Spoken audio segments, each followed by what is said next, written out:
Bag గుర్తుకే bag గుర్తుకే.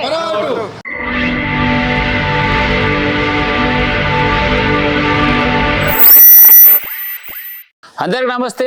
నేను మీ జర్నలిస్ట్ గొంగడి సీనన్న.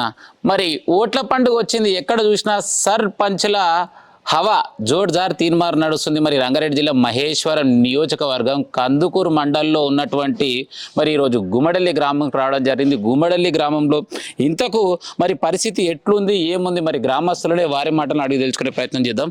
అన్న నమస్తే. నమస్తే. ఏం పేరు నీ పేరు? నా పేరు మహేందర్ అన్న. మహేందర్, ఎట్లున్నావు? బాగున్నామన్నా. చెప్పాలి, మరి రాజకీయంలో భాగంగా ఎన్ని ఇయర్ ఎక్స్పీరియన్స్ మీకు? నాకు ఒక 20 సంవత్సరాల నుంచి అందరి రాజకీయ నాయకులు, మా సీనియర్ నాయకులు వెంబడి తిరగడం జరిగింది. గతంలో 7 సంవత్సరాల క్రితం గ్రామ సర్పంచ్ ఎన్నికలలో మా మిస్సెస్ని వార్డు మెంబర్గా పోటీ చేయిస్తే మేము వార్డు మెంబర్గా గెలిచి ఉప సర్పంచ్గా కూడా అయినాము.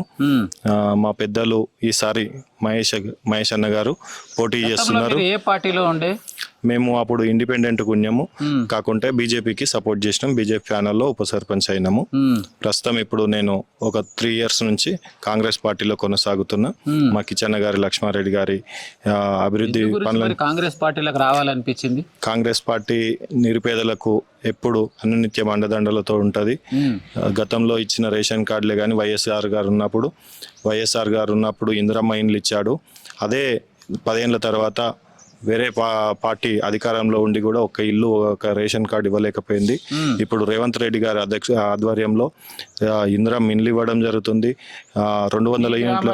ఇప్పటి వరకు ఎన్ని ఇళ్ళు తేగలిగారు? మేము 80 ఇండ్లని శాంక్షన్ చేయించడం జరిగింది.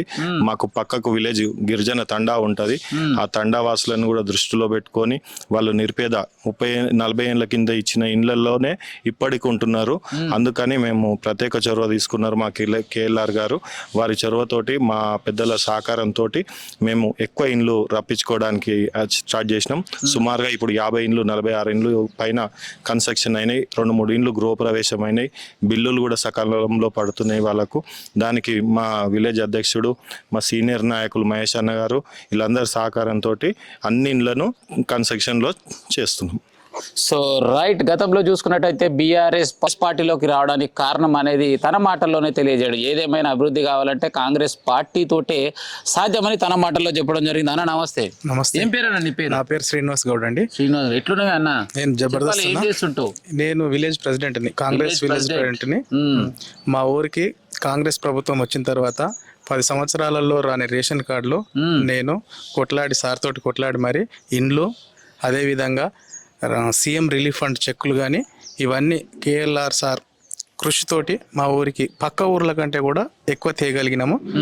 ఇందిరమ్మ ఇండ్లు సార్ మాకు ఇచ్చిన హామీ ఏంటంటే నిరుపేదలు ఎవరైనా సరే ఇల్లు లేని వాళ్ళకు ఒక లెక్క లేకుండా అర్హులకు ప్రతి ఒక్కరికి ఇల్లు ఇవ్వాలనే ఉద్దేశంతో రేవంత్ రెడ్డి గారి పాలన సాగుతుంది. కాబట్టి మీరు ఎటువంటి వ్యక్తికైనా సరే ఇల్లు లేని ప్రతి ఒక్కరికి ఇల్లు ఇవ్వాలి, దానికి లిమిట్ లేదు అని చెప్పి మమ్మల్ని మేము అడిగితే ప్రతి సమస్యకు ఆయన పరిష్కారం చూపించుకుంటూ వెళ్తున్నాడు. అందుకే కాంగ్రెస్ పార్టీ నుండి పల్స మహేష్ గౌడ్ గారు అభ్యర్థిగా నిలబడ్డారు. 17వ తారీఖు నాడు 5వ నెంబరు లేడీ పర్స్ గుర్తుపై ఓటేసి భారీ మెజారిటీతో గెలిపించాలని గ్రామ ప్రజలను కోరుతున్నాను. మీ గ్రామంలో రాజకీయంలో భాగంగా మరి గ్రామం మొత్తం చూసుకున్నట్టే తమ కాంగ్రెస్ పార్టీకి ఎట్లుంది సపోర్ట్? కాంగ్రెస్ పార్టీకి ఇప్పుడనే కాదు, ఫస్ట్ నుంచి కాంగ్రెస్ పార్టీ అంటే మా గ్రామంలో విపరీతమైన అభిమానం ఉంటుంది. కానీ చిన్న చిన్న పార్టీ దానివల్లనే ఇబ్బంది ఎదురైంది. కాంగ్రెస్ పార్టీకి ఇక్కడ ఓటు బ్యాంక్ అనేది ఇప్పుడు కాదు, నేను 2004 నుంచి కూడా పార్టీ కార్యక్రమాలలో ఉంటా కాబట్టి అప్పటి నుంచి ఇప్పటి వరకు కూడా కాంగ్రెస్ పార్టీకి గట్టి ఓట్ బ్యాంకు ఉంటుంది. సో మీ గ్రామానికి ఒక సర్పంచ్గా పోటీ చేస్తున్నటువంటి వ్యక్తి ఎవరైతే ఉన్నారో ఆయన గురించి ఒక 2 మాటలు అడిగితే ఏం చెప్తావు? ఏం చెప్తా అంటే పని మీద నిబద్ధత గల వ్యక్తి, కమిట్మెంట్ ఉన్న వ్యక్తి, గొడవలకు తావులేని వ్యక్తి, సీఎం దగ్గరికి వెళ్ళి కలిసి పనులు ఒప్పించగల శక్తి ఉన్న వ్యక్తి అని చెప్పగలుగుతా. ఈజీగా ఏదేమైనా ఎవరికి ఆపద వచ్చినా పోలీస్ స్టేషన్లో కానివ్వండి, లేకపోతే ఏదన్నా పర్సనల్ పనులు కానివ్వండి, అతను చేసిన పనులు చాలా ఉన్నాయి చెప్పుకుంటూ పోతే. కానీ మేము చెప్తే బాగుండదు, కానీ ఊరు ప్రజలకు తెలుసు అది. అంటే మీరు చెప్తే బాగుంటారు, మీరు చెప్తేనే కదా టీవీ చూస్తున్న ప్రజలకు తెలిసేది. ఆయనకున్న ఎక్స్పీరియన్స్ ఇంతకు ముందు ఏమేం చేసాడు? ఇంతకు ముందుకు ఎంపీపీగా చేసిండు. ఆ, మాకు గుర్తు లేనప్పుడు అంత తెలియనప్పుడు ఉప సర్పంచ్గా చేసిండు. ఉప సర్పంచ్ చేసిండు. అంటే మీరు చిన్నగా ఉన్నారు అప్పుడు? మేము చిన్నగా ఉన్నాము. ఇప్పుడు కూడా ఆయన సలహాలు అందరు తీసుకుంటారు. ఇప్పటికి కూడా ఆయన పదవులో లేకున్నా కూడా ఆయన సహాయం చేస్తూనే ఉంటాడు. ఇంకా ముందు ఓడు. సో రైట్, ఏది ఏమైనా కూడా ఎక్స్పీరియన్స్ లో నెంబర్ 1. గతంలో ఎంపీపీ చేసిండు, మేము చిన్న ఉన్నప్పుడే ఉప సర్పంచ్ చేసిండు. మరి ఇంత సీనియర్ ఉన్నటువంటి వ్యక్తి మళ్ళీ పోటీలో ఉండడం మా అదృష్టం. మరి మీ విలువైన ఓట్లని మరి వేసి గెలిపిస్తారని చెప్పేసి అన్న మాటల్లో తెలియజేయడం జరిగింది. రైట్, మనతో పాటు మరి గుమ్మడెల్లి గ్రామానికి నేను సైతం మరి ఉన్నన్ని రోజులు సేవ చేయడానికే సిద్ధంగా ఉన్నానని చెప్పి పోటీలో ఉన్నటువంటి వ్యక్తి మనతో పాటు. అన్న నమస్తే. నమస్తే. ఏం పేరు అన్న? మహేష్ గౌడ్. మహేష్ గౌడ్, ఎట్లున్నవే అన్న? మంచిగా ఉన్నా. ఇంతకు గౌన్లో అంటేనే చెట్టు కింద కోతే ఎంత చల్లగా ఉంటుందో గట్టనే ఏ ఆపద వచ్చినా తీర్చడానికి సిద్ధంగా ఉంటా ఉంటావు. నేను సిద్ధంగా ఉన్నా. ప్రజలు వినియోగించుకోవాలి. ఎంతమంది పిల్లలు? 2 కొడుకులు 1 బిడ్డ. పెళ్లిళ్ళు అయినాయి? అందరి పెళ్లిళ్ళు అయినాయి. బాధ్యతలు తీరినాయి. ఊరి బాధ్యతను నెత్తి మీద వేసుకోవాలని ఆలోచన చేసి వచ్చిన. ఊరిని ముచ్చటిన్నారా? నాకు ఏది సంపాదించుకోవాల్సిన అవసరం లేదు, ఉన్న కాడికి పెళ్లిళ్ళు చేసేసిన ఖాళీ ఇంటికాడ ఉండకుండా సర్పంచే గెలిపిస్తే మాత్రం మీకు సేవ చేయడానికి మాత్రమే సిద్ధం ఉన్నా అంటుండు. రైట్ అన్న, ఇంతకేం చదువుకున్నావే? నేను 10th. 10 చదువుకొని ఎంపీపీ కొలువు చేసిన. ఏ పార్టీలో చేసినావు? కాంగ్రెస్ పార్టీలో చేసిన. అప్పటి నుంచి ఎన్నేళ్ల కిందనే అది? 2001 నుంచి 4 వరకు ఎంపీపీ చేసిన. 2001 నుంచి 4 వరకు ఎంపీపీ. 20 ఏళ్ళ కిందనే ఎంపీపీ చేసిందంటే ఎక్స్పీరియన్స్ ఎట్లుందో మళ్ళీ ఒక్కసారి తెలుసుకోండి. రైట్, ఒకవేళ నీకు ఓట్లు వేసి నువ్వు గెలిచింది అనుకుందాం, ఏమేం చేస్తావు? మీ ఊరికి ఇంకా బ్యాలెన్స్ ఉన్న పనులు ఏమున్నా? ఇంతకున్నటువంటి ముందున్న వాళ్ళు ఏం చేయలేదు. ముందున్న వాళ్ళు గ్రామంలో ఒక బస్ స్టాండ్ లేదు, ఒక లైబ్రరీ లేదు, ఏ వర్క్ ఉన్న స్ట్రీట్ లైట్లు చక్కగా లేవు, సీసీ రోడ్లు చక్కగా లేవు, అండర్ గ్రౌండ్ డ్రైనేజీ పని అయ్యింది కానీ సక్రమంగా కాలేదు. అది మధ్యలో ఏం ప్రాబ్లం ఉందో కానీ మా ఊర్లో ఇంచుమించు ఈగల దోమల అని ఏర్పడకుండా అంత దొడ్డు దోమలు. ఈ మధ్యలో అయితే డెంగ్యూ వచ్చి చాలామంది ఇబ్బందులు పడుతున్నారు. ఈ ప్రాబ్లమ్స్ అన్ని ఒక్కొక్కటిగా క్లియర్ చేయాలని చెప్పి ఉద్దేశం. యువకులకు లైబ్రరీ పెట్టాలి. ఈ బస్ స్టాండ్ల ప్రయాణికులకు బస్ స్టాండ్ ఒకటి కట్టించాలి. బస్ స్టాండ్ కూడా లేదు, రోడ్డు మీద నిలబడి ఎక్కాలి. లైబ్రరీ ఒకటి, ప్రాథమిక కేంద్రం కూడా ఒక ఉన్నది కానీ వారానికి 1 రోజు వస్తారు. వాళ్ళు వారంలో 6 రోజులు ఇక్కడే ఉండి ప్రజలకు సేవలు అందించే ప్రాథమిక ఆరోగ్య కేంద్రాన్ని కూడా అభివృద్ధి చేసుకోవాలని చెప్పి. తర్వాత ఈ గ్రామంలో ఒక్కొక్క గ్రామంలో ఉన్న డెవలప్మెంట్ చూస్తే మా గ్రామంలో వస్తే చాలా వెనుకబడ్డామని అనిపిస్తుంది. మా గ్రామం దత్తత గ్రామం. ఎవరు దత్తత తీసుకున్నారు? సెంట్రల్ మంత్రి దత్తత తీసుకున్నాడు. కిషన్ రెడ్డి గారు దత్తత గ్రామం మా గ్రామం. దత్తత గ్రామం అంటేనే చూసిన నవ్వే పరిస్థితి ఉన్న దత్తత గ్రామం ఇది. దాన్ని బట్టి ప్రజలు అర్థం చేసుకోవాలి.